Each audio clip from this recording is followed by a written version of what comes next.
Congratulations to you guys, many many congratulations to you. जी हां, आ गई है प्रेपोजिशन की वो वीडियो जिसे देखने के बाद एग्जाम में आप गारंटेड सारे क्वेश्चन सही करने वाले हो। इस वीडियो में सारे तरह के every concept will be clear. अब आपको कहीं भी जाने की जरूरत नहीं है, ये वीडियो देखिए और प्रेपोजिशन का डर हमेशा के लिए खत्म।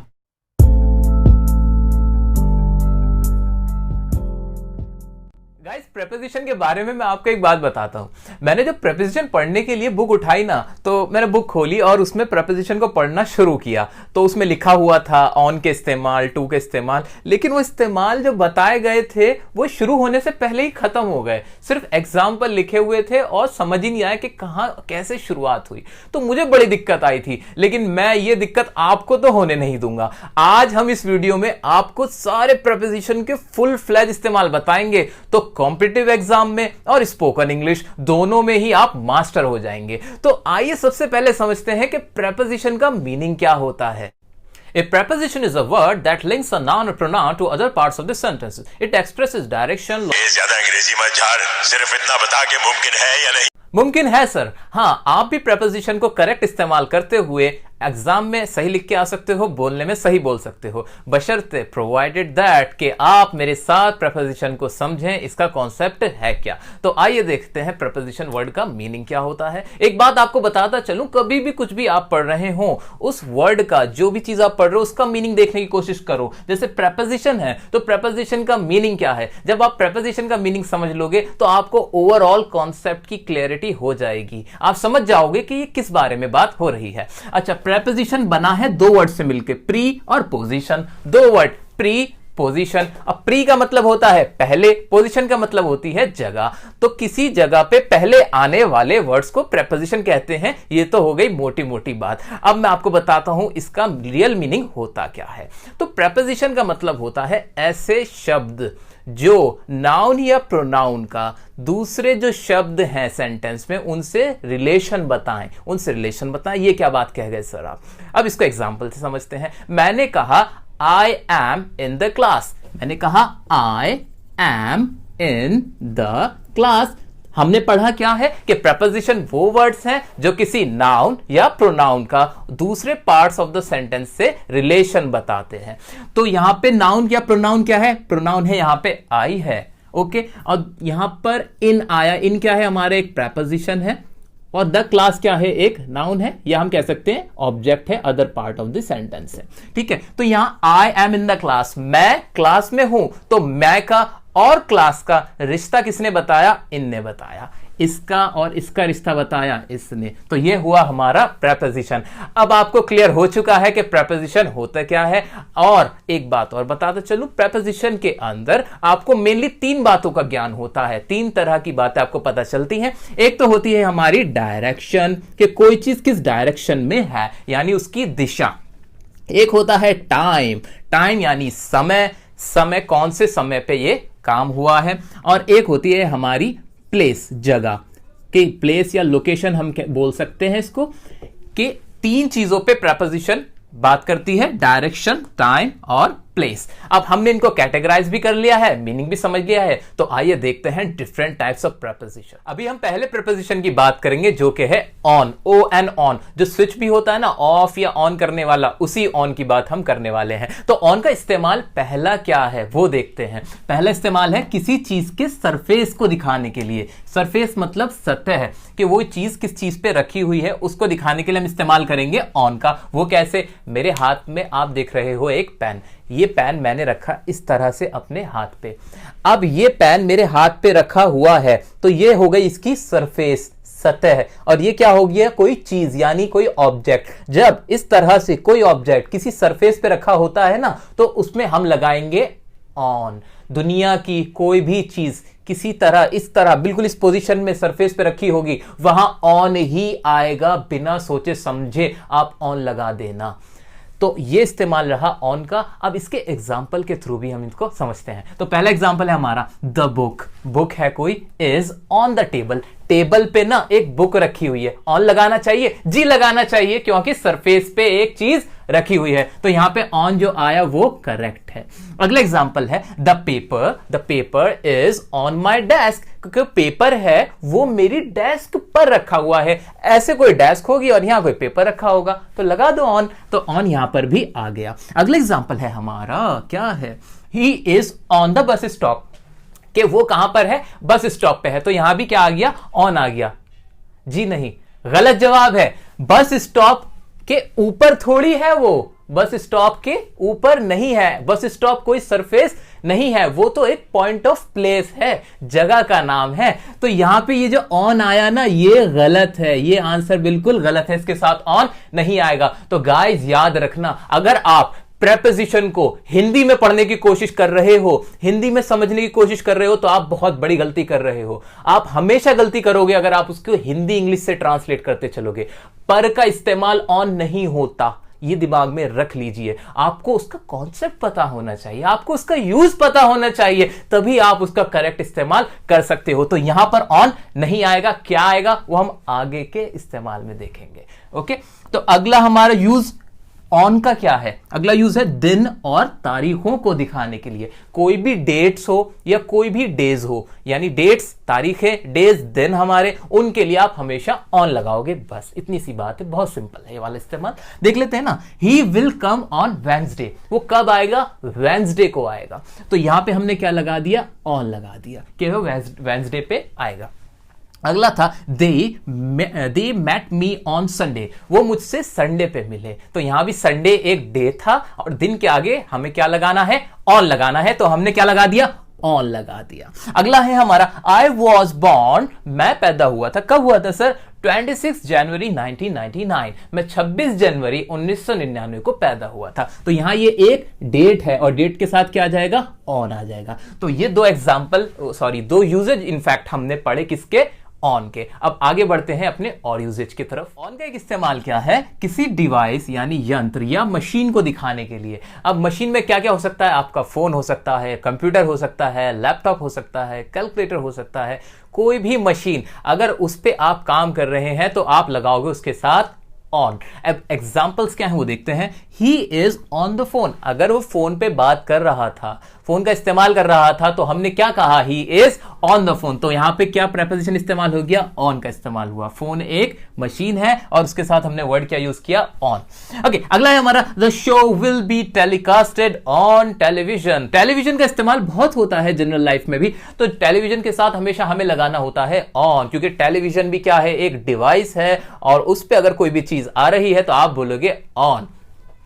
और एग्जाम्पल टेलीविजन का क्या हो सकता है, ये हो सकता है कि I was watching a cricket match on television, मैं एक क्रिकेट मैच देख रहा था और किस पे देख रहा था, टेलीविजन पे देख रहा था। ठीक, अगला इस्तेमाल क्या है, she has been on the computer. यहां पे भी कंप्यूटर एक मशीन थी और इसके साथ हमने क्या लगा दिया, ऑन लगा दिया, यानी वो कंप्यूटर पे थी, कंप्यूटर पे बैठी हुई नहीं थी कि मॉनिटर था और उसके ऊपर आके बैठ गई थी, ऐसा नहीं था। यह था कि वो उस पे काम कर रही थी, वो कंप्यूटर पे काम कर रही थी। तो मैंने बार बार अपनी बात रिपीट करूंगा कि कभी भी हिंदी से कभी प्रेपोजिशन समझने की कोशिश ना करें।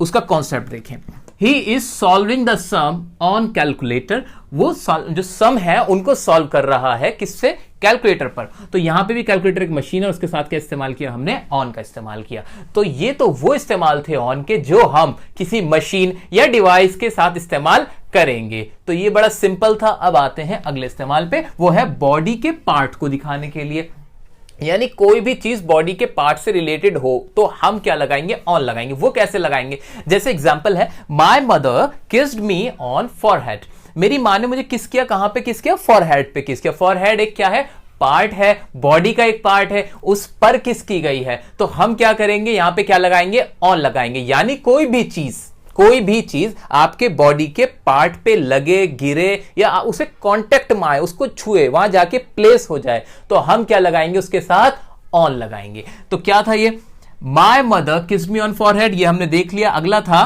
कि the ice cream fell on my leg, तो जो आइसक्रीम थी वो कहां हो गई, फेल हो गई मेरे लेग पे, यानी गिर गई किस पे, मेरी टांग पे। तो टांग भी एक बॉडी का पार्ट था, उस पर आइसक्रीम गिरी तो हमने क्या लगा दिया, ऑन लगा दिया। यहां भी किसका इस्तेमाल हुआ? ऑन का इस्तेमाल हुआ। अच्छा, अगला एग्जांपल है she wears her engagement ring on her finger. वो पहनती है अपनी एंगेजमेंट रिंग, जो एंगेजमेंट की रिंग है कहां पे? अपनी उंगली में। तो उंगली भी क्या है? एक बॉडी का पार्ट है, उसमें वो क्या पहनती है? एंगेजमेंट रिंग पहनती है। उसके साथ हमने क्या लगा दिया? ऑन लगा दिया। तो ये 4 एग्जाम्पल अभी तक हमने पढ़े हैं। अब देख लेते हैं इसका 5वां इस्तेमाल। 5वां इस्तेमाल क्या है कि ऑन का इस्तेमाल होता है किसी चीज की स्टेट यानी अवस्था को दिखाने के लिए, यानी जो उसकी हालत है उसको दिखाने के लिए भी हम ऑन का इस्तेमाल करते हैं। और ऑन का इस्तेमाल आपने ये सारे सुने भी होंगे, लेकिन आज आपको पता लगेगा कि प्रॉपर कैसे इस्तेमाल हो रहे हैं। तो आइए देख लेते हैं। पहला क्या है? Virat Kohli, the great Virat Kohli was on fire last night. कि वो किस पे थे? फायर पे थे। अब ये नहीं कि वो आग के ऊपर चले गए थे, नहीं, वो क्या थे? फायर थे, यानी बहुत बढ़िया खेल रहे थे, बहुत तूफानी खेल रहे थे। तो इसके लिए हमने क्या वर्ड यूज किया? ऑन, उनकी स्टेट को बताने के लिए कि उनकी जो हालत है वो कैसी थी? आग वाली थी, बहुत ही ज्यादा बढ़िया खेल रहे थे, जोश में थे।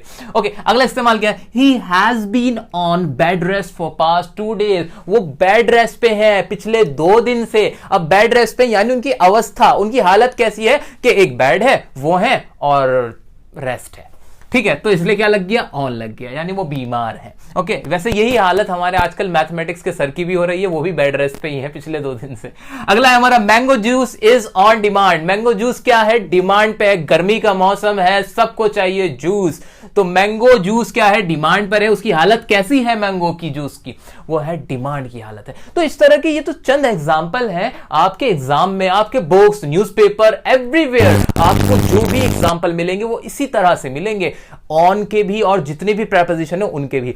मैं आपको, और हमारी कोशिश ही यही है कि आपको कंप्लीट यूजेज कराए जाए ताकि आप कभी कंफ्यूज ना हो कि सर ने ये तो बताया नहीं था, ये कैसे हो गया। तो ये हमने बहुत ज्यादा कंपाइल किए हैं एग्जाम्पल, जो भी यूजेज है उनको हमने कंपाइल करने की कोशिश की है ताकि आप कवर कर पाओ कि कहां भी, जहां भी इस्तेमाल हो रहा है ऑन का, वो आपको पता रहे कि वो ऐसे हो रहा है जो सर ने बताए थे। ठीक है, अब बढ़ते हैं हम अपने अगले प्रेपोजिशन की तरफ।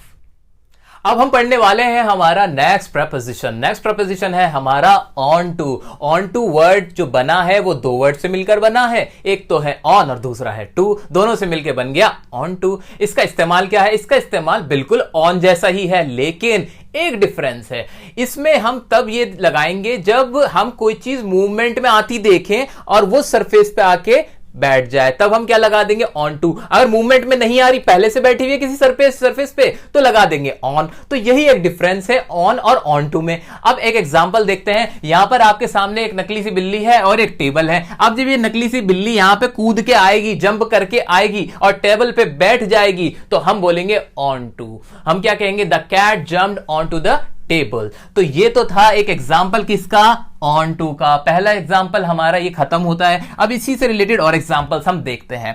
अगला है हमारा move the books on to the shelf. के बुक्स को शेल्फ पर रख दो, यानी मूवमेंट से यूं बुक उठाओ, ऐसे ऐसे लेके जाओ और शेल्फ पे रख दो। तो यहां भी मूवमेंट हुई और एक सरफेस पे, शेल्फ पे किसको रख दिया गया? बुक्स को रख दिया गया। तो यहां पे भी हम क्या लगा देंगे? ऑन टू लगा देंगे, ऑन खाली नहीं लगाएंगे। आइए अगले एग्जाम्पल पे। She climbed on to the roof. वो कहां पे? रूफ पे चढ़ गई। कैसे? क्लाइम करे, उसने क्लाइम किया और रूफ पे गई। तो अब यहां पे भी क्लाइंबिंग हुई, यानी चढ़ाई हुई और फिर रूफ पे गए। तो ये भी एक क्या हुआ? ऑन टू का इस्तेमाल हुआ, ना कि खाली ऑन का। एक और एग्जांपल है, he stepped down from the train on to the platform. वो प्लेटफॉर्म पे उतर गई ट्रेन से। अब उसने उतरी और फिर प्लेटफॉर्म पे उतरी, यानी वो क्लाइम करके आई, यानी वो मूवमेंट में आई और फिर वहां पे उतरी। तो इसके लिए यहां पर क्या आ जाएगा? ऑन टू आ जाएगा। ठीक है, तो ये एग्जांपल थे हमारे इसके पहले यूजेज के, जिसको था कि मूवमेंट दिखाने के लिए हम किसका इस्तेमाल करते हैं? ऑन टू का इस्तेमाल करते हैं। गाइस, इसमें सबसे ज्यादा आप गलती करते हो और कंफ्यूज रहते हो। कंफ्यूज बिल्कुल नहीं होना है। सिंपल सी ट्रिक याद रखो, जब मूवमेंट हो और सरफेस पे आए कोई चीज तो ऑन टू। मूवमेंट नहीं है, ऑलरेडी है, स्टिल है, शांत है, ठहरी हुई है, तो आएगा सिर्फ ऑन। यही पहला डिफरेंस था। अब देख लेते हैं ऑन टू का दूसरा इस्तेमाल। दूसरा इस्तेमाल ऑन टू का क्या है? वो है जब किसी चीज की पूरी जानकारी हो, जब आप किसी भी चीज के बारे में फुल्ली अवेयर हो, आपको उसकी पूर्ण जानकारी हो, तो आप ऑन टू का इस्तेमाल लगा सकते हो, ऑन टू का इस्तेमाल कर सकते हो। लेकिन ये एक इनफॉर्मल इस्तेमाल है, फॉर्मल यूज नहीं होता है, आपको पहले ही बता देता हूं। अब देख लेते हैं किस तरह से हम इसको यूज करेंगे कि they knew I was on to their plan. यहां पे क्या आया? दे न्यू, उन्हें पता था कि I was on to word लगा दिया।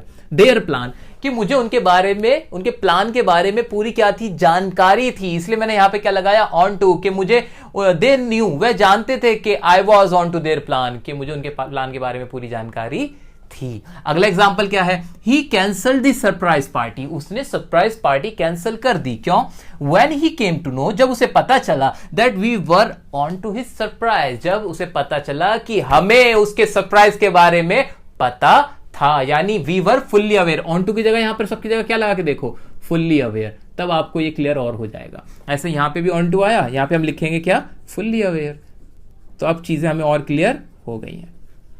अब पढ़ के देखो ना, I was fully aware about their plan, ऐसे ही we were fully aware about his surprise. तो ये एक इस्तेमाल था जो कि बहुत रेयर इस्तेमाल था, ऑन टू का इनफॉर्मल यूज होता है और आपको पता जरूर होना चाहिए अगर आप इंग्लिश को अच्छे से पढ़ना चाहते हो। अब हम बात करेंगे अपॉन की। अपॉन वर्ड दो वर्ड से मिलकर बना, एक है अब, दूसरा है ऑन। अप का मतलब होता है ऊपर, ऑन मतलब होता है पर, तो इन दो को ही कोरिलेट करते हुए हम देखने वाले हैं अपॉन का इस्तेमाल। बड़ा मजा आने वाला है, आइए देखते हैं पहला इस्तेमाल क्या। पहला इस्तेमाल इसका है कि इमीडिएटली आफ्टर डूइंग समथिंग और समथिंग हैपेंस, कि अपॉन तब लगाओ जब कोई चीज घट गई हो, यानी वो चीज हो चुकी हो या होती हो, उसके फौरन बाद हम क्या लगा देंगे, अपॉन लगा देंगे। वो कैसे, एग्जाम्पल लिखा तो है, संगीता गॉट मैरिड, संगीता ने शादी कर ली। कैसे, immediately upon passing out the college. ये अपॉन कब लगा, जब पासिंग आउट हुई ना कॉलेज से, पासिंग आउट होने के बाद फौरन उसने शादी करी, तो इससे पहले हमने इसलिए क्या लगा दिया, अपॉन लगा दिया। अगला एग्जांपल है हमारा, upon declaration of her result. Declaration होने के बाद, अपॉन डिक्लेरेशन होने पर क्या हुआ, she rushed towards her mother, वो कहां गई, अपनी मम्मी के पास भाग के गई। तो जो घटना थी, डिक्लेरेशन, गॉट मैरिड, इन सब, या पासिंग आउट द कॉलेज, इन सब के साथ जो भी बाद में आप बात कहोगे तो उससे क्या लगाओगे, अपॉन लगाओगे।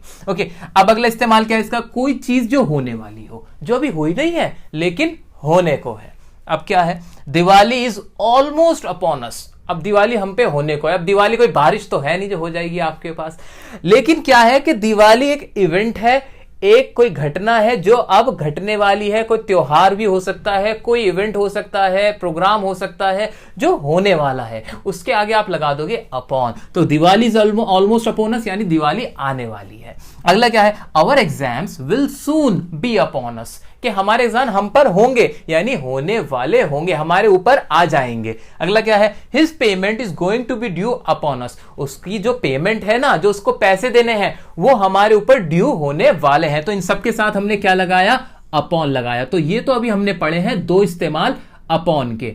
अब आगे देखते हैं इसका कोई और सा इस्तेमाल जो इनसे डिफरेंट हो। अपॉन का इस्तेमाल किया जाता है ऑन की जगह पे। ऑन की जगह पे कब किया जाता है, तब किया जाता है जब मोर फॉर्मल देन ऑन, जब हम कोई ऑन का इस्तेमाल करें और हम चाहते हैं उसे फॉर्मल मैनर में करना चाहते हैं, तब हम ऑन हटा के लगा देंगे अपॉन, ऑन हटा के लगा देंगे अपॉन। ध्यान से सुनिए बात को दोबारा से, जब हम कहीं ऑन लगाए हुए होते हैं लेकिन हमें उसे फॉर्मल मैनर में बोलना पड़ता है, तो कुछ वर्ब्स ऐसी हैं जहां हम ऑन हटा के लगा देते हैं अपॉन। वो वर्ब्स क्या है वो देख लेते हैं। वो वर्ब्स हैं depend, congratulate, experience, happen, insist. इन वर्ब्स के साथ ना ऑन नहीं आता, ऑन हटा के अपॉन आ जाता है और मीनिंग सेम ही रहता है। अब इनके एग्जाम्पल भी समझ लेते हैं। आइए, क्या example, my whole future depended upon your decision. मैं एक एम्प्लॉय हूं, मैं अपने मैनेजर से कह रहा हूं कि आपका एक डिसीजन मेरी पूरी लाइफ को अफेक्ट कर सकता है। तो अब इसमें क्या करा हमने, एक फॉर्मल मैनर में, मैनेजर से मैं बात करूंगा तो फॉर्मल मैनर में करूंगा, वो मेरा दोस्त तो है नहीं, तो मैं उससे बोलूंगा my whole future depended upon. यहां पे हमने क्या लगाया, अपॉन लगाया, जबकि यहां ऑन भी लग सकता था। अगर ऑन भी आ जाता तो भी गलत नहीं होता। एक और एग्जांपल है हमारा, they congratulated him upon his success, उन्होंने उसे कॉन्ग्रेचुलेट किया उसकी सक्सेस पर। यहां भी हमने क्या, फॉर्मल मैनर में कहा कुछ, तो इसलिए यहां अपॉन लग गया, ये गलत नहीं होगा। ये भी अपॉन का एक और इस्तेमाल है। अगले इस्तेमाल की तरफ बढ़ते हैं। अगला इस्तेमाल है दो नाउन्स के बीच में जिसमें एक दूसरे से ज्यादा इंपॉर्टेंट हो। मतलब क्या है, यहां पे दो नाउन्स है, एक नाउन ये रही, एक नाउन ये रही। अब जब हमने देखा कि जो दूसरी नाउन थी वो बढ़ी हुई थी, इससे ज्यादा उसकी क्या थी, इंपॉर्टेंस हाई थी, तब हम लगाएंगे अपॉन। लेकिन इसको समझते हैं एग्जाम्पल के थ्रू। एग्जाम्पल क्या कहता है हमारा, ही हैज वर्कड हार्ड, उसने मेहनत की, ईयर बाय ईयर, यानी साल दर साल, यानी मेहनत जो पहले साल में की थी ना, अगले साल में उससे ज्यादा की। ईयर एक नाउन होता है, दो नाउन यहां पर इस्तेमाल हुए, ईयर एक बार और इस्तेमाल हुआ, यहां भी ईयर इस्तेमाल हुआ, लेकिन ये वाला जो ईयर था ना, ये वाला जो साल था, उसमें मेहनत ज्यादा हुई थी, इसलिए हमने यहां पर क्या लगा दिया, अपॉन लगा दिया। तो ये एक और एग्जांपल हमने इसका देखा। एक और क्या है, we crossed further mile upon mile, हमने क्रॉस किया, हमने और ज्यादा क्रॉस किया, क्या, माइल अपॉन माइल, यानी मील दर मील, यानी एक माइल से दूसरे माइल पे जाते हुए हम लोगों ने क्या किया, क्रॉस ज्यादा किया, इसलिए हमने यहां पे भी क्या लगा दिया, अपॉन लगा दिया। तो ये तो थे दो बहुत ही इंपॉर्टेंट यूज अपॉन के। अब देखते हैं एक और यूज जो इनसे भी ज्यादा इंपॉर्टेंट। अपॉन का आखिरी इस्तेमाल है कोई चीज जो मूवमेंट में आए। अरे कुछ याद आया, कुछ याद आया, हाँ हाँ हाँ, ऑन टू में भी तो यही था, कोई चीज मूवमेंट में आए और सरफेस पे आ जाए तो उसके लिए इस्तेमाल होता था ऑन टू। लेकिन सर ये क्या बता रहे हो, आप तो कह रहे हो अपॉन का भी ऐसे इस्तेमाल होता है। जी हां, इन दोनों के ही इस्तेमाल करे जा सकते हैं अल्टरनेटिवली, यानी ऑन टू भी लग सकता है, अपॉन भी लग सकता है, लेकिन लेकिन लेकिन याद रखिए एक बात कि जहां पर वॉक की बात हो, चलकर कोई चीज आए, क्लाइंब करके कोई चीज आए, इस तरह से अगर कोई चीज आ रही है तो आप प्रिफर करना ऑन टू को, आप प्रिफर करना ऑन टू को, अदरवाइज लगा देना अपॉन। और अभी देखते हैं किस तरह के एग्जांपल हो सकते हैं। तो we were put upon this earth for a purpose, हम इस अर्थ पर आए हैं, इस धरती पर आए हैं एक मकसद के लिए। तो यहां भी एक मूवमेंट थी, धरती पे लाए गए और सतह पे धरती पे हम आ गए, तो इसके लिए हमने क्या लगा दिया, अपॉन लगा दिया। एक और एग्जांपल है, ही फेल अपॉन द ग्राउंड, वह गिरा, कहां पर गिरा, ग्राउंड पर गिरा, तो यहां भी मूवमेंट थी, ग्राउंड पे आके गिरा, तो इसलिए हमने क्या लगा दिया, अपॉन लगा दिया।